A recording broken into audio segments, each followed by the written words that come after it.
Hey y'all, it's Katie. I hope you're all doing well and safe and you're healthy and you're just finding a way to make the best of things. Although I do hope everybody's doing great. I know that there are a lot of you right now who are currently suffering. You are discouraged, you're disappointed, you are burdened. And although I do hope that this message is encouraging to everybody, I am specifically talking to those of you who are suffering. I'm sure some of you can tell by my shirt, but I'm a senior in high school and I have been looking forward to graduation for quite some time now, and I've worked hard for it. I know a lot of people in my youth group have too, so shout out to you guys and just the entire class of 2020. Shout out to you, college or high school. I'm proud of you all. But I know that because of certain circumstances, it feels like a lot of things have been taken from us. Things that we have worked hard for have not worked out in the way that we wanted to at all, and that is so disappointing. But this is a reminder that even in the suffering, we are not alone, and restoration is coming. For those of you who have lost your jobs and are trying to find a way to provide for your families, restoration is coming.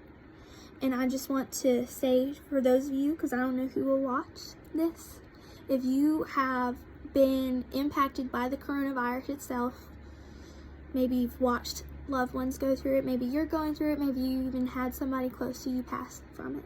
I'm first of all very sorry for that. But I'm also want to say, restoration is coming. Looking at a devotional inspired by Job. It's called Restored, and it says, restoration. It's a beautiful word because it represents the process of fixing brokenness. We long for restoration because we're broken people. So many experiences in life leave us longing for relief. In those moments, we ache for healing and wholeness. We ache for restoration. So once again, this devotion is based off of the book of Job, specifically chapter 42. So Job was a man of God, and he loved the Lord and completely served him. And unfortunately, due to circumstances he could not control, certain things were allowed, and everything in his life completely came crashing down. He lost it all. His loved ones, his children, his livelihood, his home, everything. Does that sound familiar to some of you guys? His friends, his close ones that were still alive, they told him, why don't you just curse God and die? But Job chose to believe in God's faithfulness, even as he did ache for that restoration. The Bible goes on to talk about the goodness of God and how big God is, and how God restores Job. You guys, Job went through the suffering.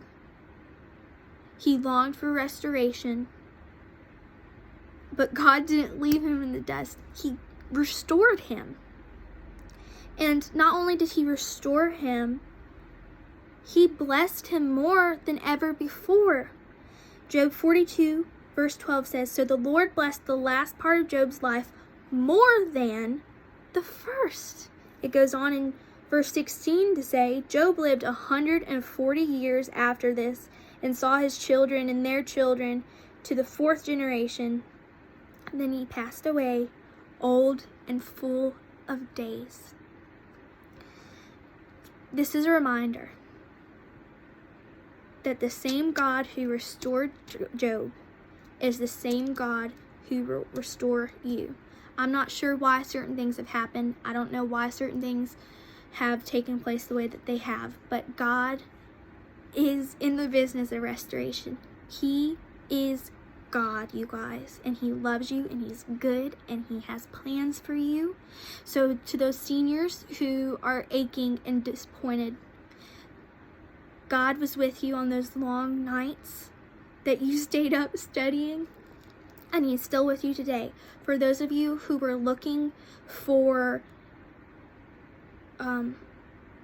ways to provide for your family, God is a provider.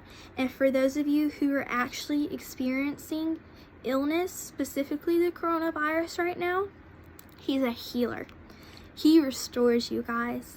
So for those of you who already know the Lord, I encourage you to continue to press on in Him. He loves you. You already know that. And I just continue to pray for you guys. For those of you who don't know, I want to just reach out to you and let you know that even in the midst of the suffering, He loves you so much. And whether you want anything to do with Him and you don't understand why this is happening, I encourage you that if you were seeking and you're longing for truth, I encourage you to look in the Bible, because it is the truth.